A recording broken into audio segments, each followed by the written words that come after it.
This is for individuals that are starting their healing journey, their path, and they're beginning to look at the things going on inside of them that seem to just kind of warp their reality into something they don't like. And you're beginning to do the work. You're beginning to look at every thought, every emotion, and go, I don't like this. I don't like that. What do I want it to be instead? You are spiritual warriors. This is a path less traveled. And if you have come to this point, it's because you have had a life where you have been given the opportunity to walk this path.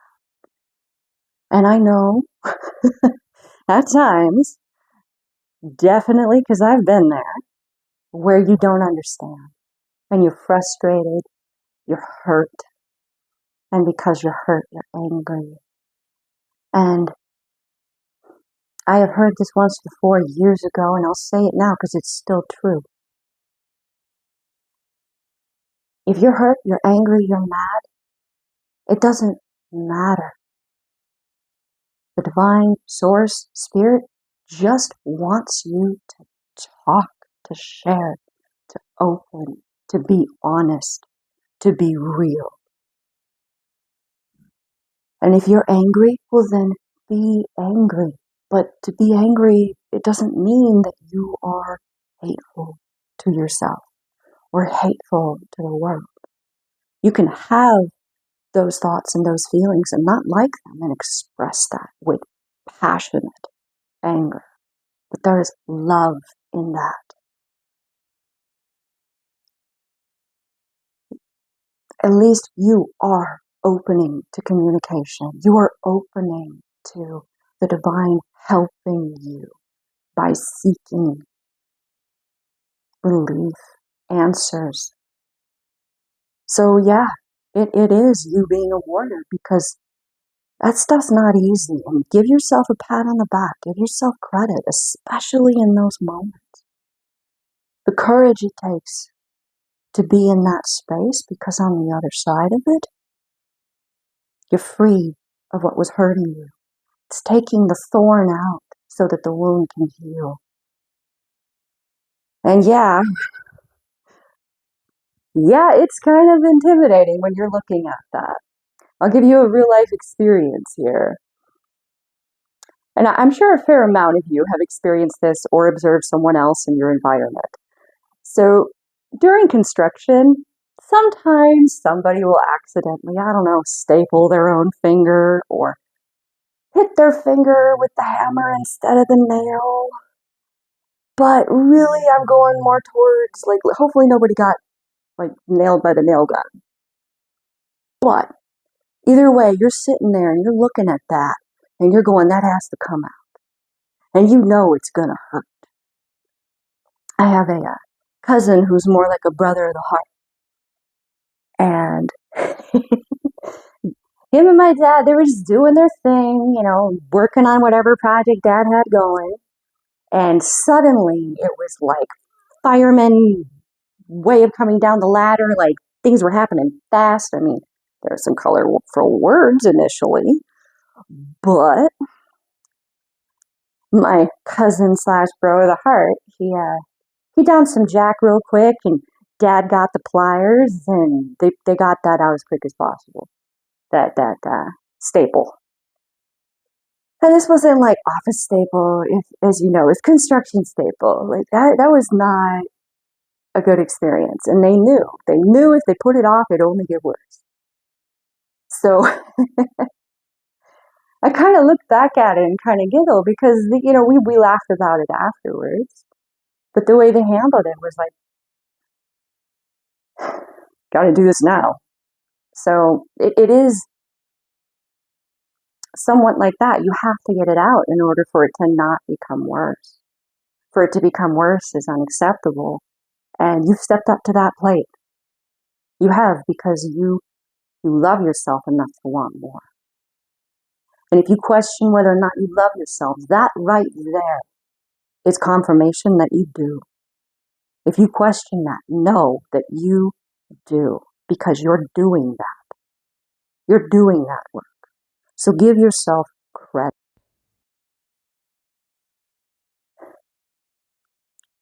On the other end of this, and you may come back to this and you may touch on this multiple times, and I hope you do, because there's wisdom in this.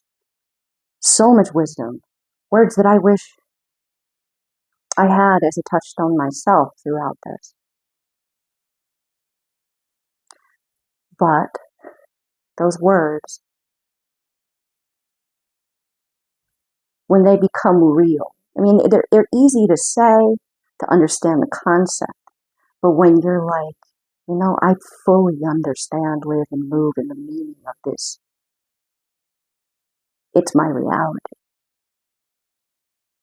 Suddenly everything calms. There could be so much chaos around you, but it's the chaos you choose.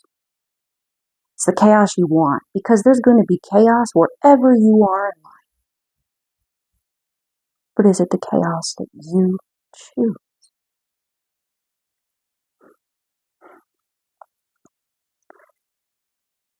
At the beginning of this, there was so much love that was wanted for you. The short that I just released earlier today speaks to that love, that shadow. To take out what hurts so that you could fully know yourself. To fully understand the dimensions of you so that that light can come in.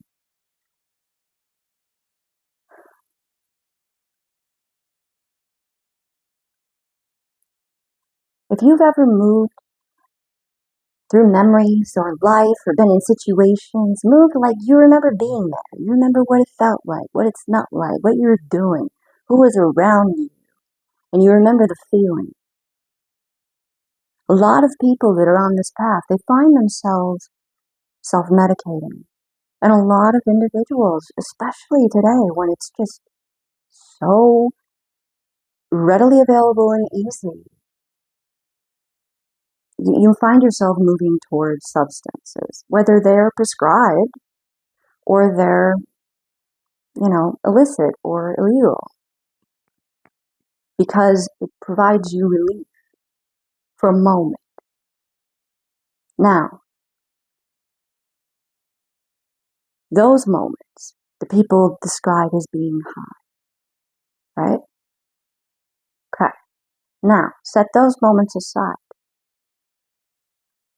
Have you ever been in a moment in your life where there was no substance involved? And when you find this moment, just really, really hold on to it and look at it and sit in it, where you realize that you were experiencing such a chemical level of serotonin and dopamine and norepinephrine naturally being elevated that you literally felt high on life.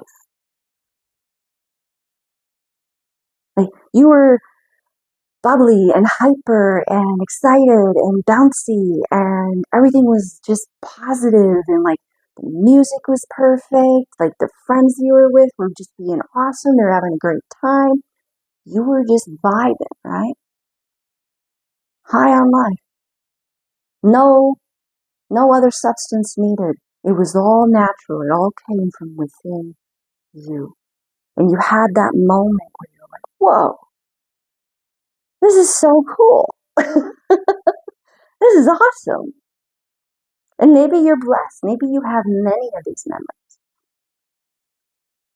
But that doesn't mean that you don't have a lot of really low ones. However, because of those low ones, you're able to fully appreciate those moments of being just high on life, because the contrast, which is what life is, an experience of contrast. Many origination stories, they speak about the divine wanting to experience itself. We, life, the very first, single cell, bacteria, and from then on, like it's everywhere in the universe, is the divine experiencing itself. We are more complex, yes, than single cells, but we have a whole universe inside of us. a whole universe inside of us. And in those moments where we're high on life, I can't help but know that the divine love source is more present in those moments. When you have memories from a long time ago, they're typically there because you were very emotional in that moment. Emotions get seared into your memory.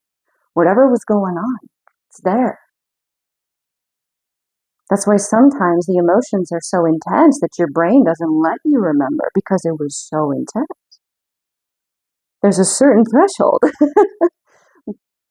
When you were so happy, though, that it's seared into your memory. It's usually simple things. It's not necessarily, I won $1 million, even though, oh my gosh, you won $1 million.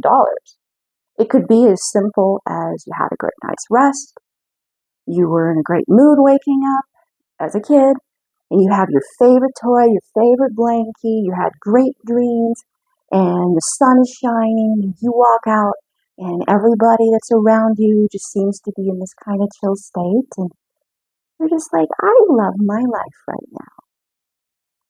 This is awesome. I love this moment. I'm so happy.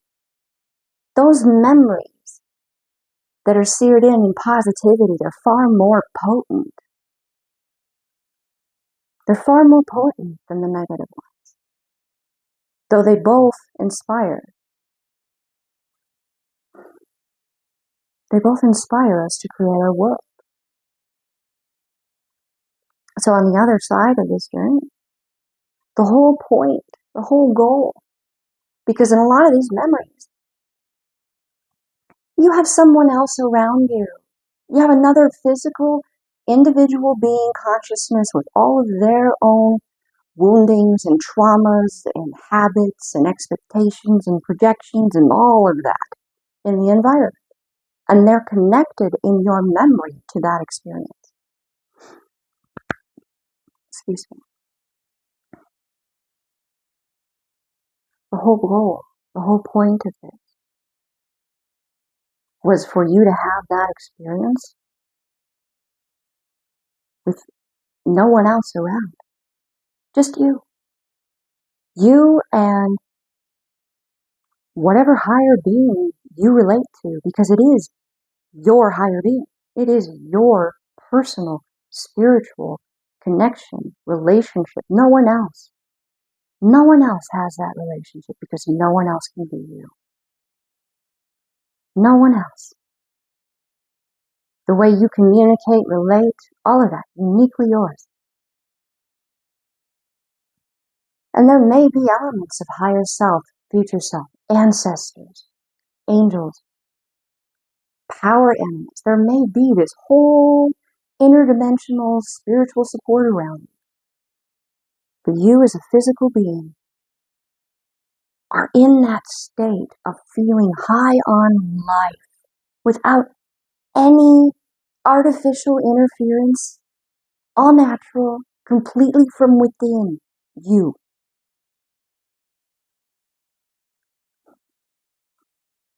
That's when it just, you look back and you're like, this is why. This is why I went through all of this. So I could have this happy memory not be associated with another person. That I know that I can be this happy, this high on life, this at peace, even with the chaos around me, I am at peace. That you could be the inspiration of that. That it could be created from within you, with your choices, your decisions, your movements, your heart, your love, your hope, and the realization of that hope being manifest in your experience physically. The universe going, you know what? I'm within you and I love you too. And the seed of this is the divine has always sought to know itself, to love itself from these origination stories. That's how they begin. The desire to experience itself. So when you desire for that being to know in your manifestations, in your will, in your desire, in your intentions you put out there in the world, when you desire that being to know that it is loved too, it echoes back and sends ripples out from you. That's an incredibly powerful place to be and own authentically with all of you. This cannot be faked. It cannot be artificial. It can be something that you're working at. Maybe you got about half the work in, but you're not quite there yet. There's still some hurts, some wounds, but you know what? You're halfway there. You're halfway there. Glass half full. Maybe you're a glass half empty kind of person where you focus on what is not there. You're like, yeah, I have this, but I need this and I don't have that. So I can't be happy until I have that. Whatever that may be for you. The thing is though, when you live life from that perspective, the moment you get what you think you need to finally be good or happy, you're then aware of the next thing. And this is mirrored in the physical, not just in thought, not just in emotion. It's very anchored and present in your physical reality. And I'll give you a perfect example. I don't know a single person in my life who is, somewhere between 30 and up. Some of us, it starts young. Me, I was a teen when my chronic pain experience began.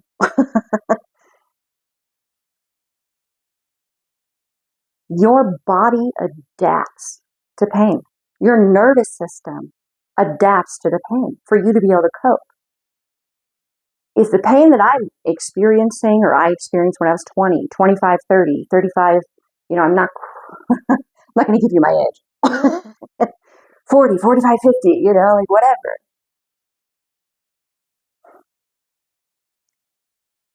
If I were to experience the pain I'm in now when I was half my age ago, I would be in a fetal position crying on the floor because my nervous system could not regulate, was not adapted to it, not used to it. My mother suffered with chronic pain. If you have watched or listened to my story, there was quite the serious accident that my mother and my father got into before I was born. I'm lucky to exist. Divine intervention. I mean, I shouldn't be here. She shouldn't have lived through that. Neither should my father.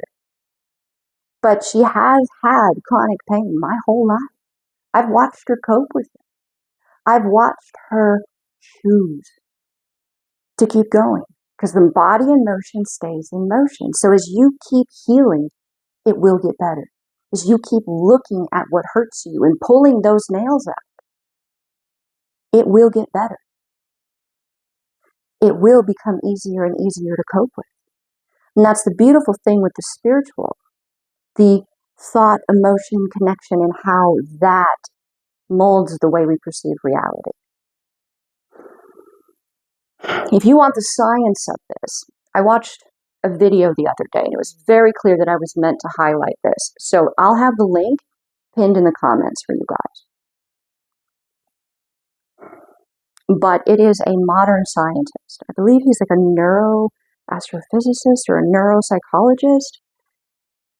But he taught at Harvard, or he went to school at Harvard, and I believe he's working with the Peterson Academy right now. And he's a younger guy. And he's talking about what they can demonstrate in connection with the different areas of our brain and these extrasensory perceptions and what it means and what's actually happening in the physical brain. And the thing I really, really, really liked was he's a spiritual person. He is working at this level of science, and he believes in the divine. He believes in a personal relationship with Source. He lives it. He walks it. So much respect. And he actually said, as I move further into understanding through science, I move deeper in my relationship, my faith in my spiritual relationship with the divine. These aren't necessarily his words, but I'm going to leave that link below because there's so much knowledge there, and sometimes we need that. Sometimes we need that. We need to go, hey, this person knows what they're doing, and he explains it in a way where it's like, oh. He's very, very good at that. So I'll leave that below for you guys. So with pain, they had a disorder, they call it central sensitization disorder, which to me is what your brain does, your nervous system does to cope with pain. Over time, if, say, your knees hurt the most, that's all you're going to be aware of. The top priority of your nervous system for what hurts the most, that's what you're going to be aware of. So if you're a glass half empty kind of person, you're like, man, if my knees didn't hurt, my life would be great. It would be perfect. I could be happy. Well, if your knees, begin to heal because you're manifesting that, and the pain kind of goes down, well, then your nervous system is like, well, this is the next pain spot in queue. Now we're going to start letting you feel your lower back pain or your shoulder pain. It's got a list for you. And it's the hierarchy of pain within you. So you move and you manifest that way. It's always through like focusing on what you don't have. If you're a glass half full kind of person, you're like, you know what? It is awesome that I have healed my knees are healed. That I've been focusing there. Maybe you started with that glass half empty perspective, and that's fine. That's fine. We all start somewhere and we learn, and maybe you needed to learn that way to move on to the next. It's not elevated or demeaned. It's your journey. Nobody has a right to judge it, even your own inner critic. Because if your own inner critic is putting you down when you're making progress, well, you can tell it to shove it. You can tell it where to go. You're like, no, downvote that. Bad, naughty, like have a little bit of humor with it because it breaks up the negative. It takes away the fear, the doubt factor to it. It's kind of an ironic humor. And if ironic humor is a little like, I don't quite get that, see if there's some comedian clips of ironic humor and just see if you could like immerse yourself in that to kind of understand. It's like the universe somehow or something happens when you're already down and you're like, really? Really? This too? It's a survival skill, and it helps a lot going through this journey. It does. It does. Not that those things are going to happen a lot, but you'll have realizations looking back like, what? and you have freedom when you're able to kind of be like, well, I mean, you're not living it now, you're making a realization, so it's easier to find a bit of humor and laugh at your past self, right?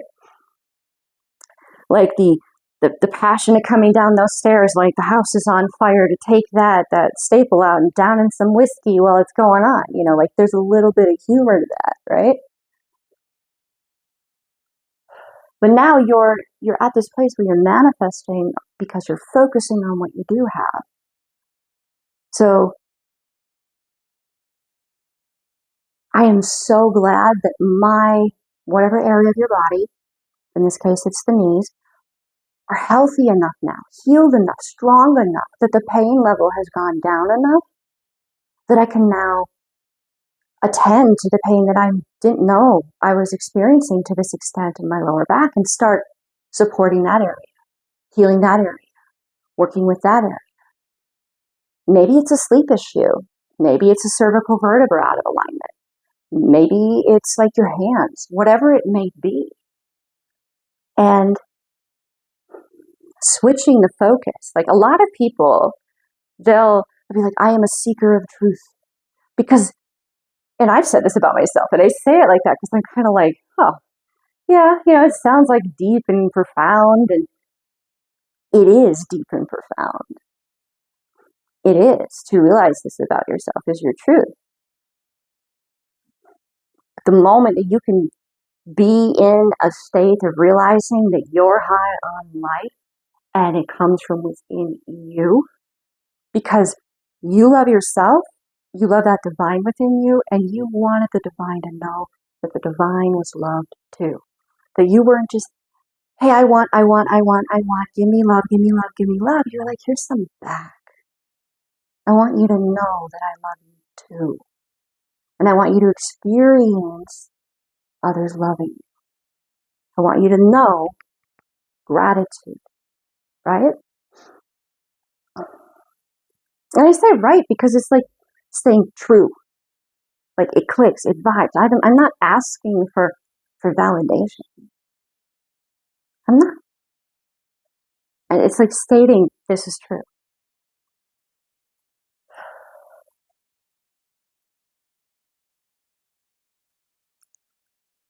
When you're in that state, in that moment, and you're realizing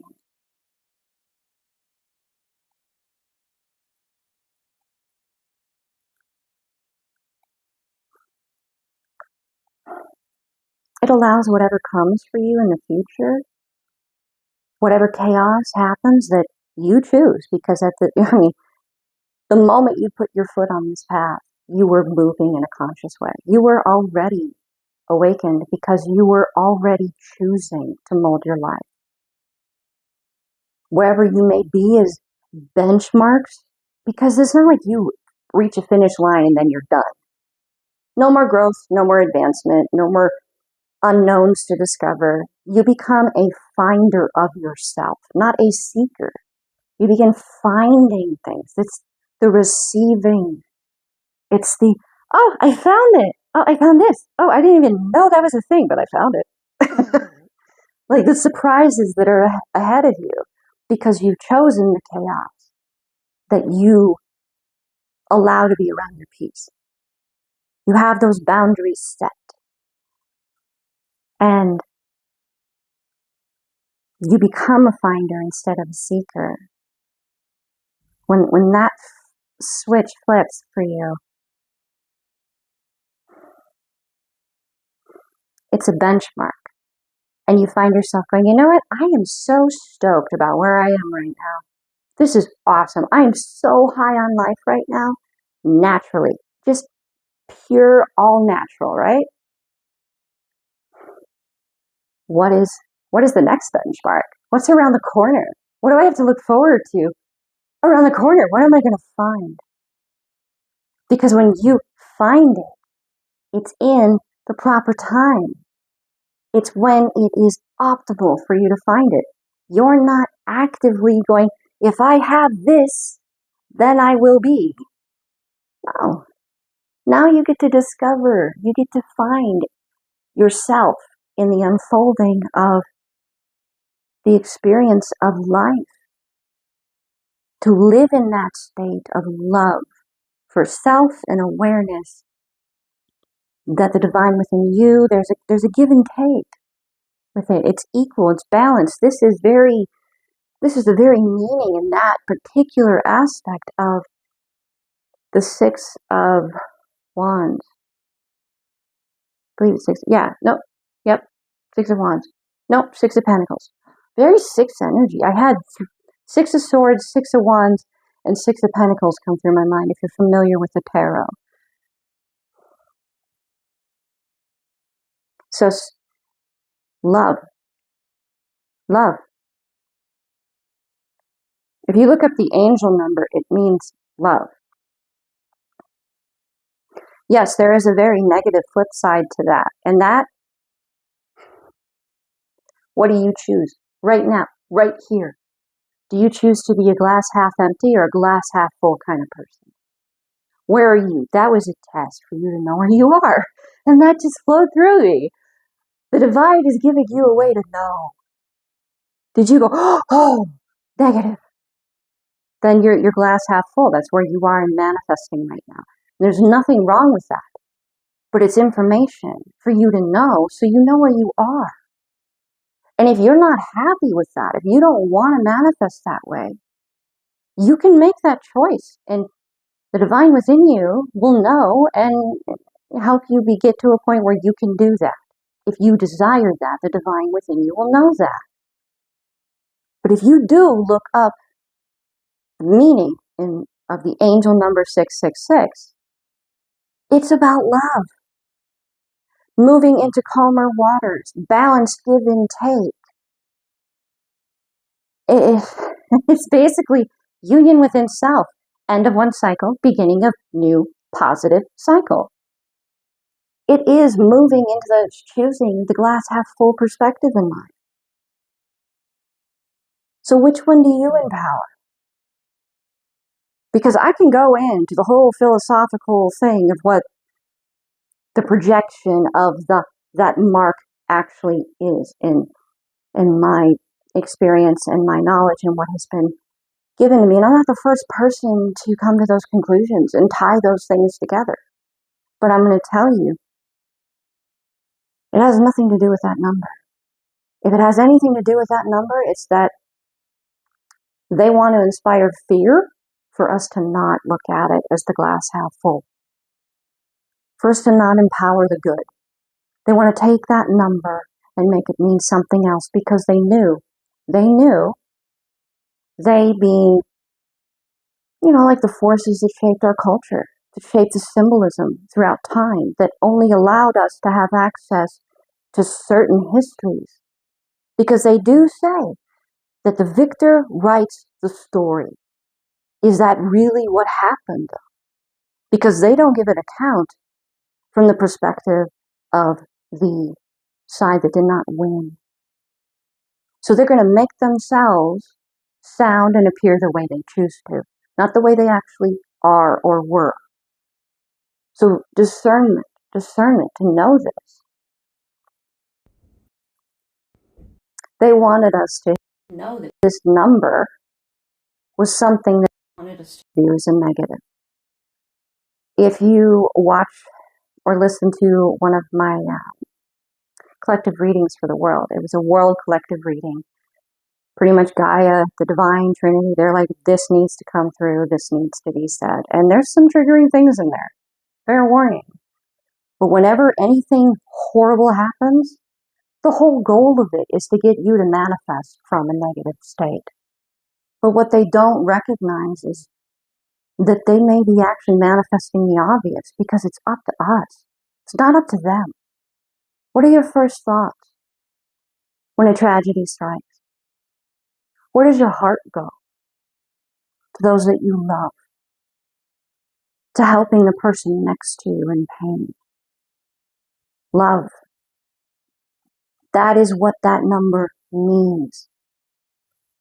And yet again, they try to take the power of it and flip it into something negative. So who are you feeding?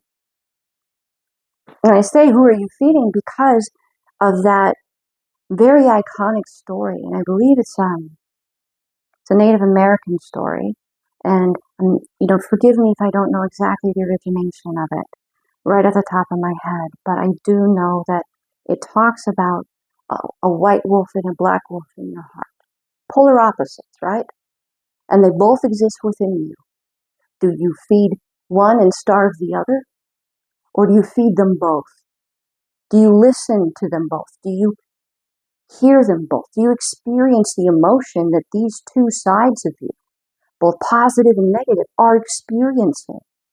Do you allow yourself to understand the varying degrees between these opposite states within your own self? Because if you do that, you can make the decision. It won't be made for you. Because if it's being made for you, maybe you starved the black wolf and only fed the white wolf. Well, that's not going to be a balanced discernment. A lot of people associate light or white with goodness. Well, it can have its negative sides if it's not counterbalanced. Same thing. Did you starve the white wolf and only feed the black wolf? That can be a negative thing if it's not counterbalanced by the white. The polar opposite to know both extremes. When you have fed both, when you give time and attention and emotion and nurturing and space to both extremes in thought and emotion within yourself, you find yourself in a state of balance, moving with the flow of what's going on within you. So you can be at peace within your chaos because you're choosing how you respond and react to it. You're listening to yourself to be able to choose.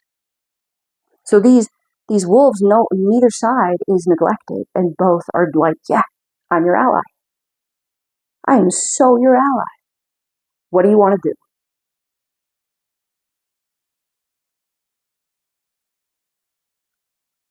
So if you're at this point in this channeled reading where basically it's me just channeling, yes, but it is also conversational.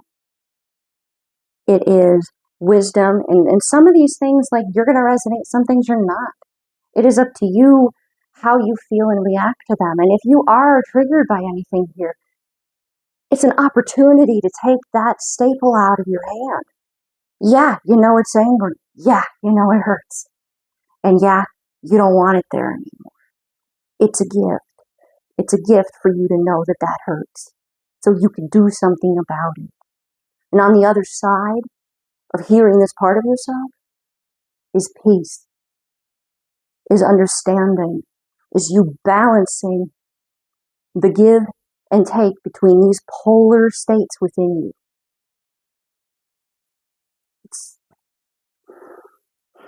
You are a spiritual warrior.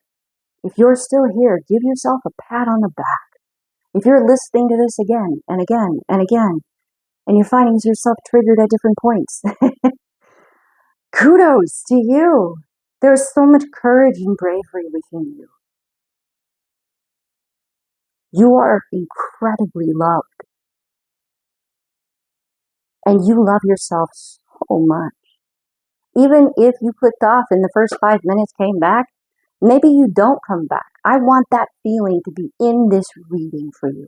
I want whomever encounters this reading to feel the love and the passionate love for you from source and from within you. I want you to know that your hope, your light is seen. And thank you for feeding it.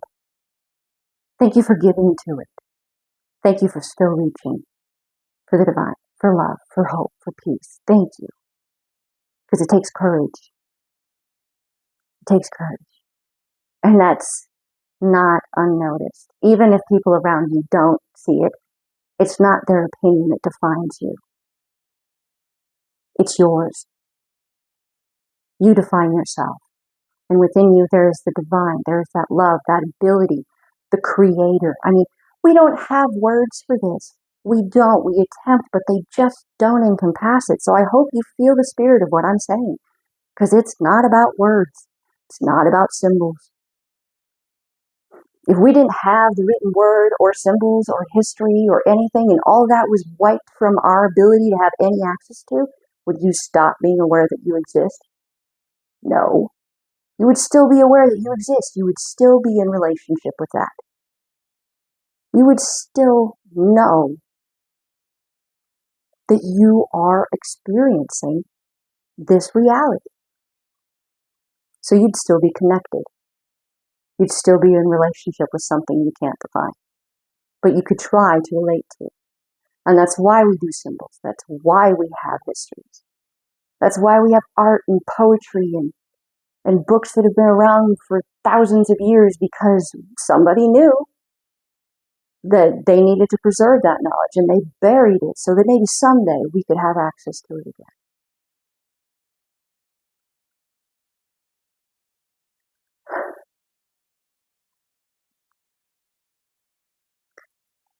So don't underestimate yourself.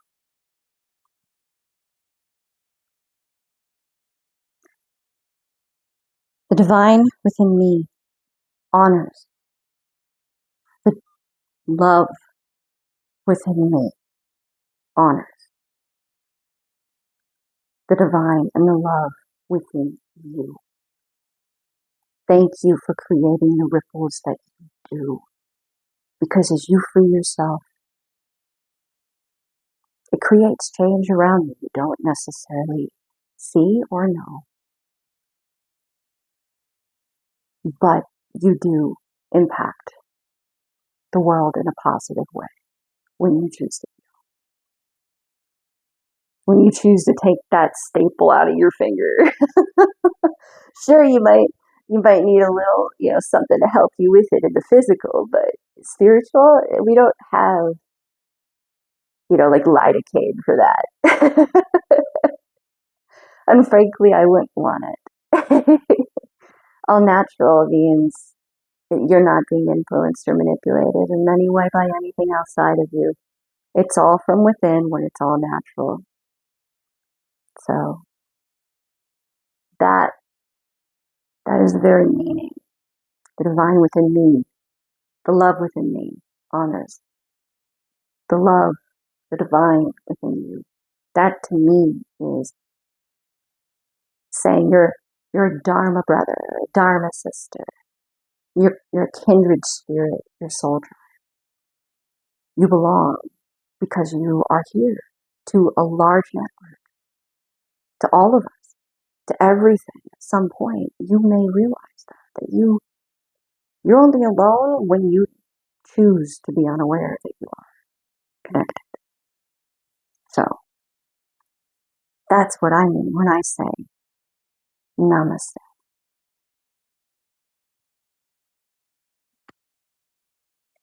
And there's a reason I've been given that. There's a reason those words are there. There's a reason why everything in my life led me to that wisdom. And if you're still listening, and those that checked out at Namaste, they don't get to hear this. This is special. This is for fewer people. Everything that's happened in your life, good or bad, it gave you a piece of yourself. You learned something about yourself. When you do the work, you free yourself from the negative of it, so you can live in the empowerment of the other side in peace. In self-love, in freedom. You are a warrior. Maybe you're stuck in a wheelchair.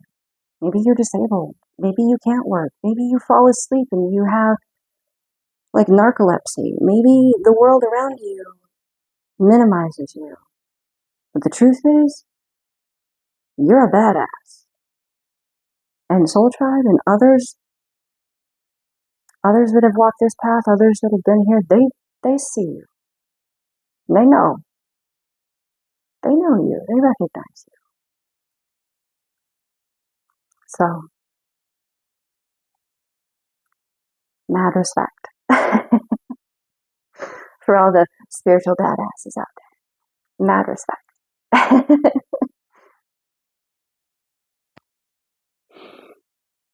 All right, namaste.